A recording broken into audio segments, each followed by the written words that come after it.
الحمد لله الذي جعل الشريعة المطهرة مقياسا للحلال والحرام، والصلاة والسلام على من أرسله حينما أظلمت الدنيا وأحاطت بها حنادس الشرك ورجس الأصنام، وعلى آله وأصحابه البررة الكرام المستمسكين بذروة عمود الإسلام.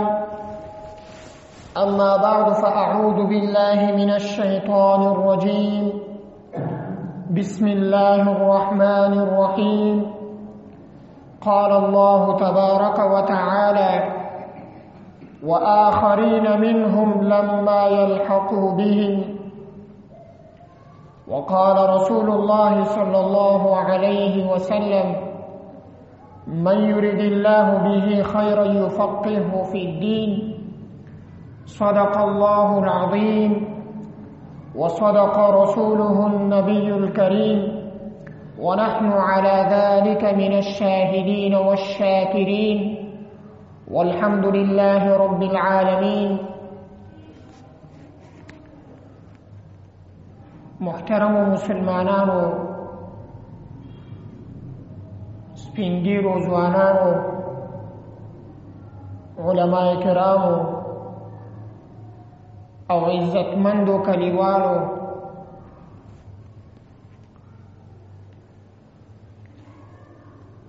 الله تعالی د خپل بندگانو د هدایت لپاره پیغمبران راولېږل. تر ټولو افضل و اعلی پیغمبر هغه سیدنا محمد مصطفی صلی الله علیه وسلم ده. بیا پیغمبر علیه الصلاة والسلام ته په ټولو کې افضل کتاب قرآن کریم ورکړ. لکه څنګه چې پیغمبر په ټولو کې افضل ده، په ټولو انبیاو کې د موږ پیغمبر افضل پیغمبر ده. همدارنګه په ټولو کتابونو کې افضل کتاب د موږ پیغمبر صلی الله علیه وسلم ته ورکړ. لکه څنګه چې قرآن کریم وحی ده، همدارنګه د پیغمبر علیه الصلاة والسلام خبرې، احادیث مبارکات دا ټول هم وحی دي. وما ينطق عن الهوى ان هو الا وحي يوحى. پیغمبر علیه الصلاة والسلام چې خبرې کوي له ځانه نه کوي، دا هم د الله تعالی له طرف نه دته وحی دي. قرآن کریم وحی مطلوع ده، یعنی انسانان دغه تلاوت کوي. که سړی پې پوه شي په معنا، که په معنا یې پوه نه شي، تلاوت یې ثواب لري. او احادیث مبارکه دا هم وحی دي، لیکن غیر مطلوع ده. د احادیثو فائدہ باندې انسانان هغه وخت پوهیږي چې د دې په مسایلو باندې سر خلاص کړي. نو پیغمبر علیه الصلاة والسلام په امت کې 4 ائمه الله تعالی پیدا کړل، 4 امامان. په دې کې ډېر لوی حکمت ده.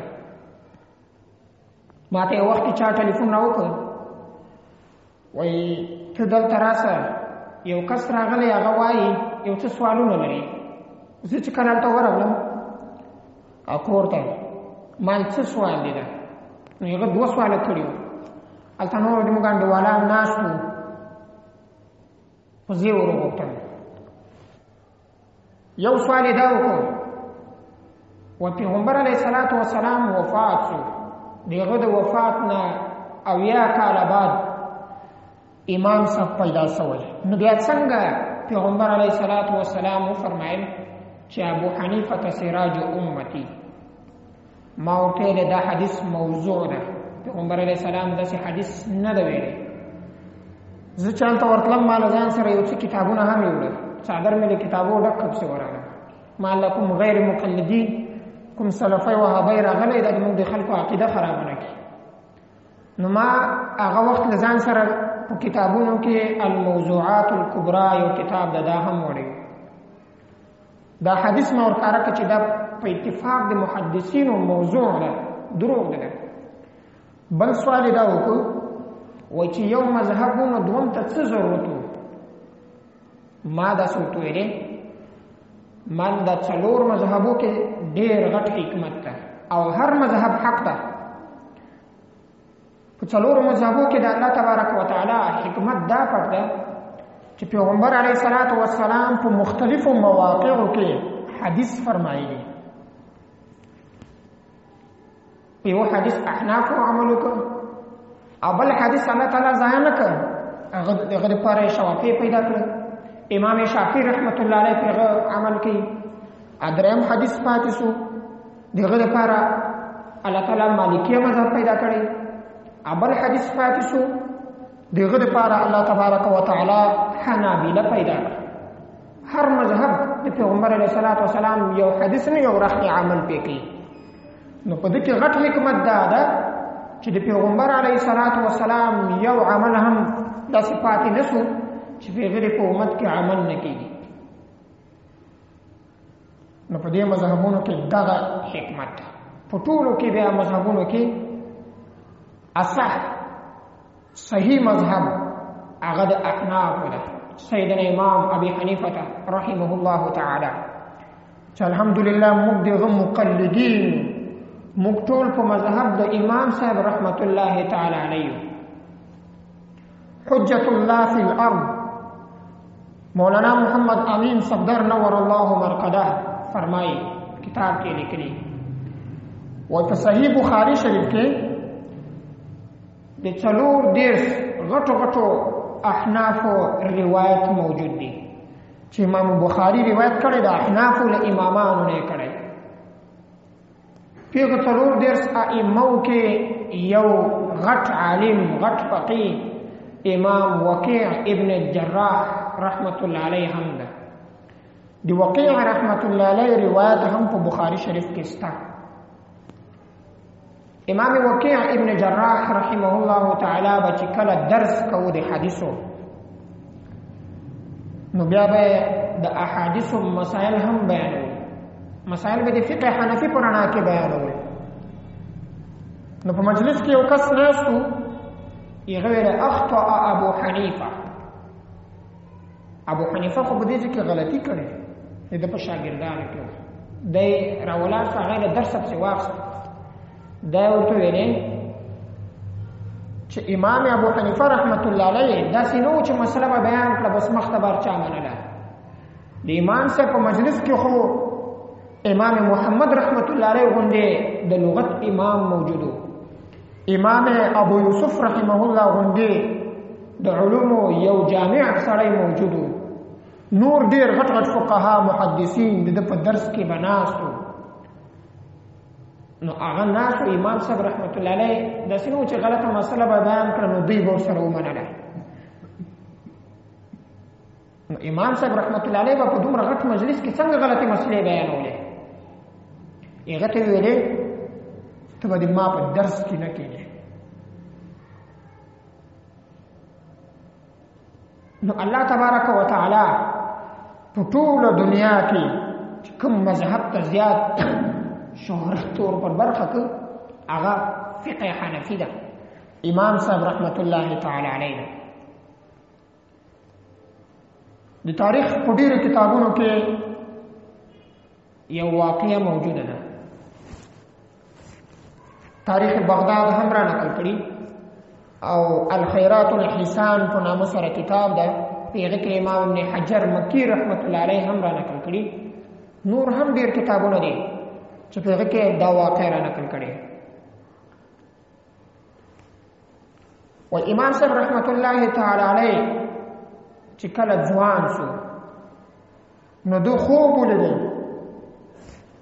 خوب داسې ویني چې د پیغمبر علیه الصلاۃ والسلام روضه مبارک ته ورسي قبر رالوڅ کې بیخي ډېرو کتابونو په درجنو کتابونو دا خوب ذکر کړی، لیکن په الفاظو کې څه فرق شته. بعضو یو څه ناڅه فرق راوړی په خوب کې. و د پیغمبر علیه الصلاۃ والسلام روضه مبارک ته ورغی، قبر رالوڅ کړ. د قبر را لوڅولو نه بعد بیا مخته 2 رقمه روایت ذکر شوی. او امام صاحب رحمت الله علیه د پیغمبر علیه الصلاۃ والسلام دا ډوکی مبارک د سره جدا جدا دا ټول سره راجمع کړ جوړ کړ. بعضی وایي چې نه روضه مبارک ته ورغی د پیغمبر علیه الصلاۃ والسلام د قبر مبارک نه خاور راوستله دا خاور ته ورپوکړه د دنیا ټول کنجونو ته دا خاور ورسېدله. خو امام اهل سنت حضرت علامه سرفراز خان صفدر نور الله مرقده هغه د خوب داسې را نقلوي چې دی د رسول الله صلی الله علیه وسلم قبر ته ورغی. پیغمبر علیه الصلاۃ والسلام جسم مبارک په غیږ کې راواخیسته، کله شرق ته وړي، کله غرب ته وړي، کله شمال ته، کله جنوب ته. یعنی د دنیا په څلورو کنجونو کې د پیغمبر علیه الصلاۃ والسلام جسم مبارک راوګرځاو. امام صاحب رحمت الله تعالی علیه چې له خوبه راپورته شو نو ډېر پریشان، ځکه خوب کله کله داسې سړی ډېر پریشانه کې، خو تعبیر ته به ګورې چې د دې خوب تعبیر څه ده. امت کې ستا هر دور کې معبرین پیدا شوي. پیغمبر علیه الصلاۃ والسلام به هم چې کله د سهار لمونځ وکړ نو پوښتنه به یې کوله چې آیا په تاسو کې چا خوب لیدلی؟ بیا به رسول الله صلی الله علیه وسلم تعبیر ورکاو. نو د امام صاحب رحمت الله علیه په دور کې یو جلیل القدر تابعی و، امام ابن سیرین رحمت الله علیه، دا ډېر لوی معبر تیر شوی. د امام ابن سیرین رحمت الله علیه نه بعد تر دا ننه پورې په دا 1400 کاله کې بیا دومره غټ معبر نه ده پیدا شوی. کېدای شي بیا تر قیامته پورې داسې غټ معبر پیدا نه شي. په صحابو کې تر ټولو زیات معبر خلیفه راشد سیدنا ابوبکر الصدیق رضی الله تعالی عنہ. د احادیثو په کتابونو کې دې ذکر شته، وایي مثلا صحیح بخاری، مسلم، مسند احمد کې پیغمبر علیه الصلاۃ والسلام ته یو کس راغلی و ما دا خوب لیدلی، ډېر اوږد خوب ده، خو زه تفصیل ته نه ځم، صرف د دې درته بیانوم چې ابوبکر صدیق رضی الله تعالی عنہ ډېر لوی معبر و. و یا رسول الله ما داسې خوب لیدلی. سیدنا ابوبکر صدیق رضی الله تعالی عنہ د پیغمبر علیه السلام په موجودګي کې اجازه غواړي. و یا رسول الله ته ما ته اجازه راکړه زه دې تعبیر ورکړم. نو دې معنی چې دا ډېر لوی معبر و. بیا ډېر خوندور تعبیر ورکړی، بخاري شریف کې دا تفصیلي تعبیر موجود ده. نو ابوبکر صدیق رضی الله تعالی عنہ ډېر غټ معبر. یو ځل لور سیده عائشه مطهره رضی الله تعالی عنها ورته ویلې وی رأيت 3 أقمار سقطن في حجرتي. ابوبکر صدیق ته وایي خپل پلار ته وای ما 3 سپږمۍ په خوب کې ولیدلې. اقمار جمع د قمر د سپږمۍ ته وایي سپږمۍ. ما 3 سپږمۍ ولیدلې چې ما حجرې ته راسې دلته ولیږي، دا حجرې مبارکه کې راولېږي. نو ابوبکر صدیق رضی الله تعالی عنہ هغه وخت تعبیر ورکړ. وی فلما توفي رسول الله صلى الله عليه وسلم ودفن في بيتها فقال ابو بكر هذا احد اقمارك.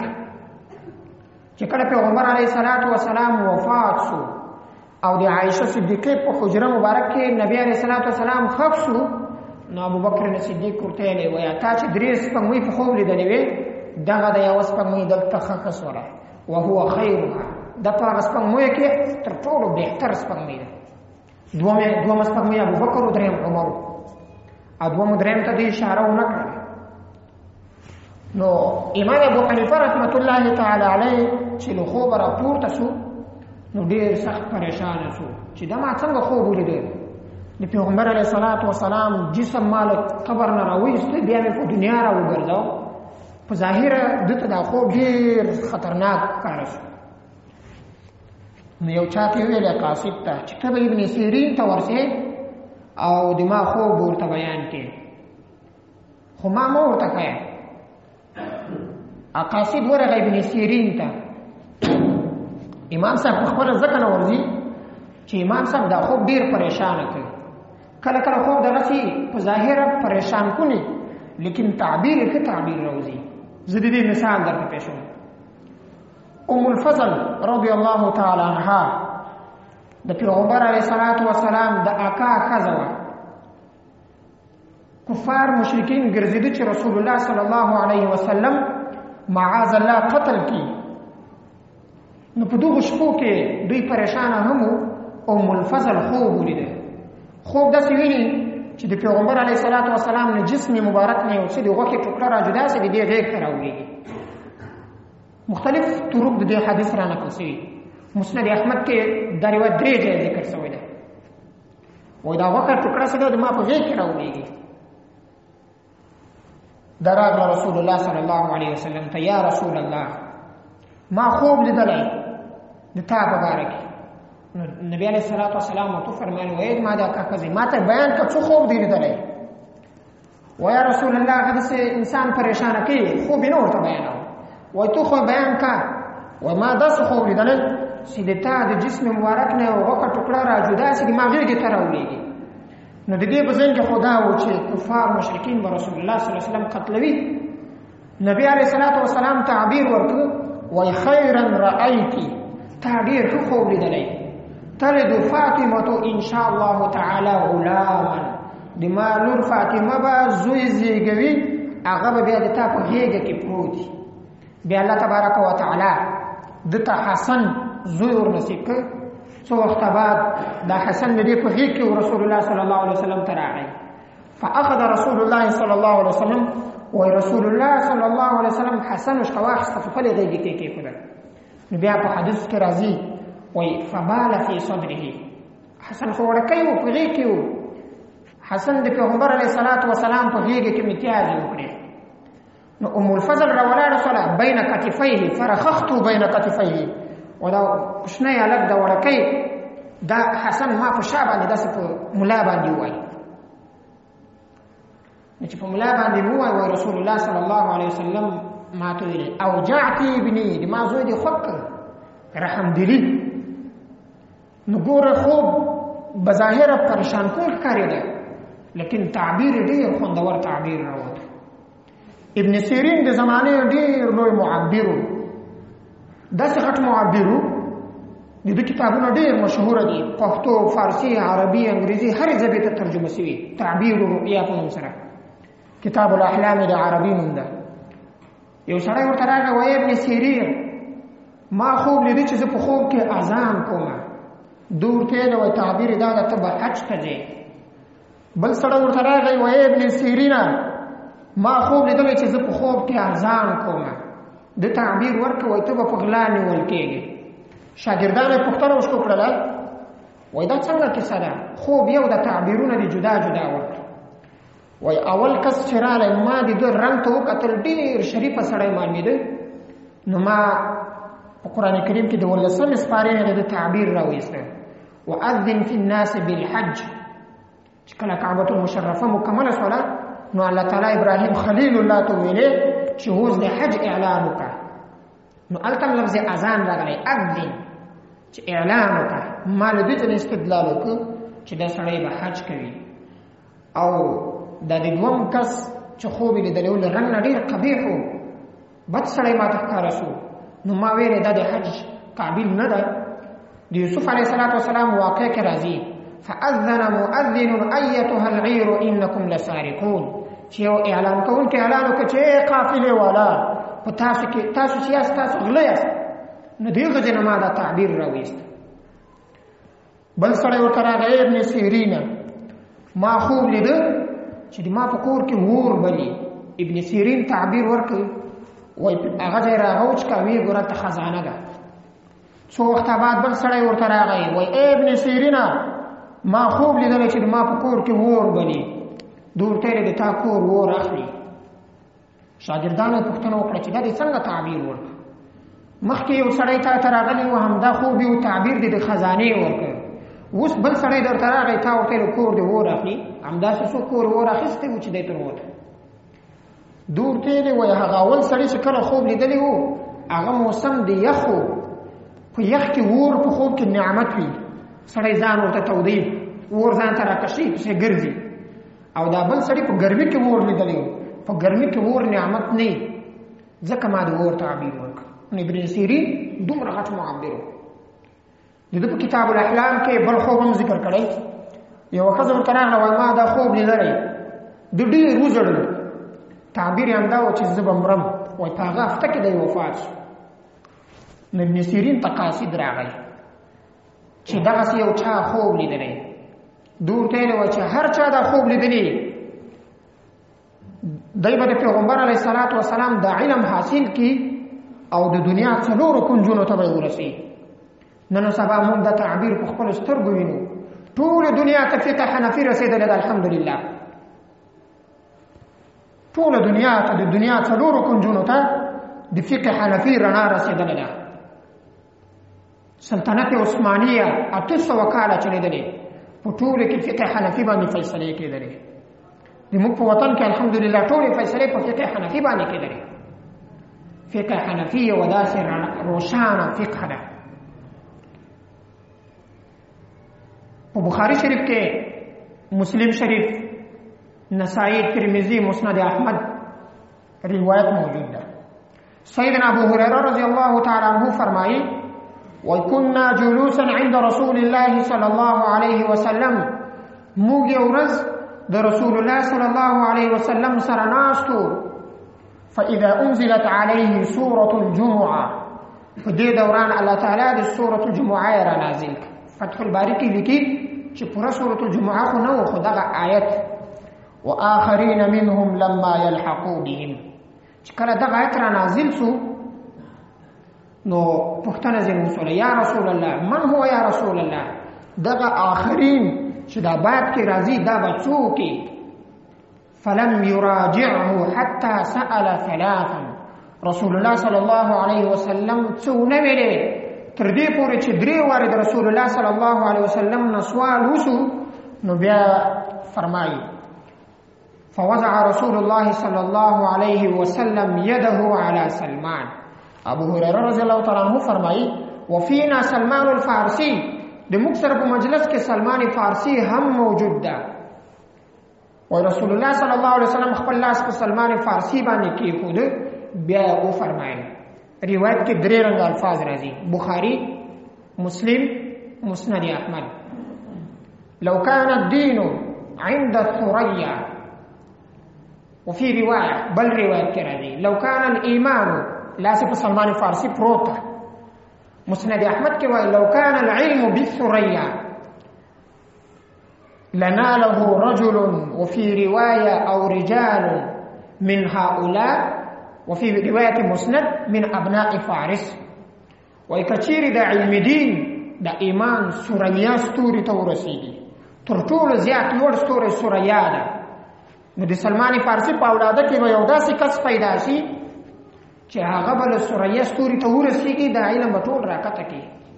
لناله رجل من ابناء فارس. د دې حدیث مصداق په 4 ائمو کې امام ابو حنیفه رحمت الله تعالی علیه ده. علامه جلال الدین سیوطی رحمت الله علیه په خپل کتاب تبییض الصحیفه فی مناقب الامام ابي حنیفه کې را نقلوي. جلال الدین سیوطی رحمت الله علیه شافعی مسلک ده، د موږ د مذهب نه ده، خو بیا هم دی را نقلی و د دې حدیث مصداق امام ابو حنیفه رحمت الله تعالی علیه ده. نو الله تبارک و تعالی د سیدنا امام ابو حنیفه رحمت الله علیه نه د دین دومره غټ کار واخیسته چې ټوله دنیا ته د فقه ورسوله. د امام ابن سیرین رحمت الله علیه خوب د موږ مخته ده چې څنګه تعبیر الله تعالی روښانه کړ دنیا ته. ډېر لوی ذهانت امام صاحب رحمت الله تعالی علیه ته الله تعالی ورکړي. الخیرات الحسان کې علامه ابن حجر مکی رحمت الله علیه 9 صدی هجری کې 1300 عالم ده، 400 کال مخکې 1300 او شافعی مسلک ده. دی را نقلوي وی لیث ابن سعد رحمه الله تعالی فرمایي چې ما به د ابو حنیفه ذکر ډیر اوریده. قال ابو حنیفه قال ابو حنیفه، د دواړو زمانه هم یو و. وای زه لاړم مکة المکرمه ته.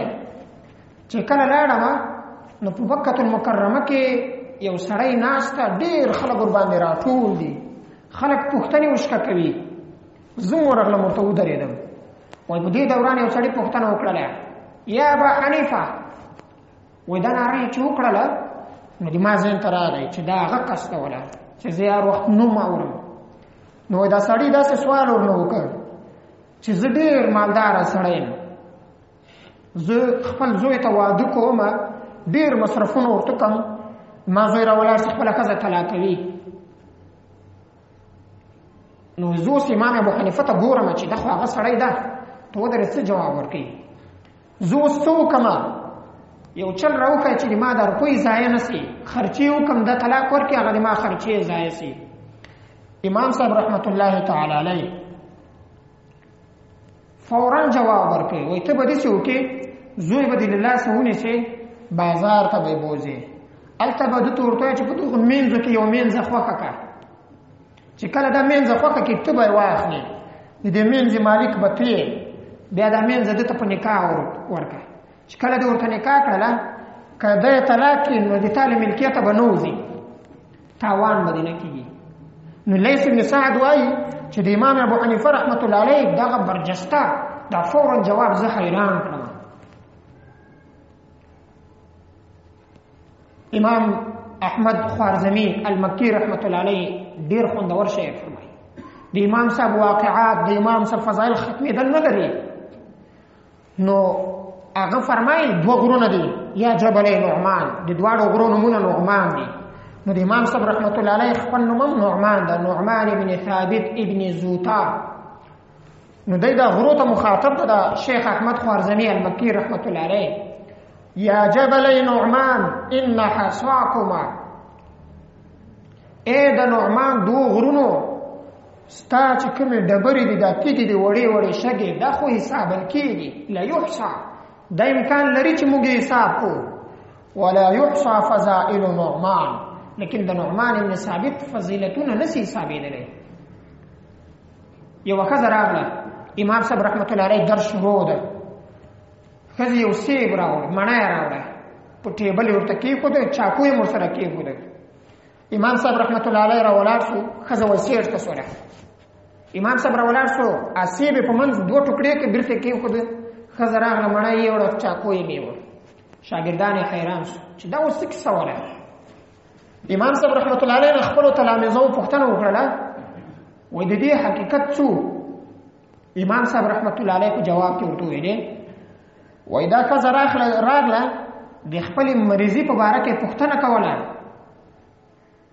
چې د ما د مریضي شپې دي زه څه وخت پاکېږم. دا د سرې مڼې نه وینې ته اشاره وله، او ما مڼه په منځ ورته نیمه یې کړله چې هر وخت د ادبي د معافي سپینه وینه راسي بیا ته پاکې. امام صاحب رحمت الله علیه تعالی دومره پوهنه ورکړې وه. یو واقع ذکر کوم، نور به انشاءالله مخته جمعو کې ګورو. د امام صاحب رحمت الله تعالی علیه مذهب او د ده چې کوم د ذهني واقعات دي چې الله تعالی څومره ذهانت د طور نصیب کړی، مخته به هم انشاءالله د دې تذکره کوو. د روم باچا یو قاصد راولېږه مسلمانانو ته، کوفې ته، مسلمانانو د علم مرکز کوفه. 3 سوالونه یې په لاس ورکړل، ورسې د مسلمانانو نه دا 3 سوالونه پوښتنه وکړي. یو سوال یې دا وکړ چې د الله تعالی نه مخکې څوک، بل سوال یې دا و چې الله تعالی اوس څه کوي، په څه شي باندې نعوذ بالله اخته ده. سوالونه یې کړي. او دریم سوال یې دا وکړ چې د الله تعالی مخ کومې خواته ده، کومې خواته اوس ګوري. نو مسلمانان له دې سوالونه ډېر پریشانه شو. په دا مجلس کې سیدنا امام ابو حنیفه رحمت الله علیه نوی ځوان د دام موجود ده. ده ورته یې وایي زه د دې 3 سوالو جوابونه در کوم. قاصد ته یې راوتلې چوکۍ راکته سه. امام صاحب رحمت الله علیه کېناست، علما ټول موجود دي. اوس کې بیا سوالونه وکړه. قاصد ورته ویلې د روم وایي د الله تعالی نه مخکې څوک و؟ امام صاحب جواب ورکړ، وایي د تعداد نه ده، 1 2 3 دیونه مخکې څو دي؟ هغه ورته ویلې دیونه مخکې یو څه هم نشته. نو د په جواب کې ورته چې د الله تعالی نه مخکې هم څوک نو الله تعالی. بل سوال دا و چې الله تعالی اوس څه کوي؟ امام صاحب رحمت الله علیه په جواب کې ورته ویل الله تعالی اوس دا وکړه تیل چوکۍ راکاته کړې زه به کېنول. بل ورته ویلې وای دریم سوال دی کوه وای د الله تعالی روح کومې طرف ته ده کومې خوا ته ده؟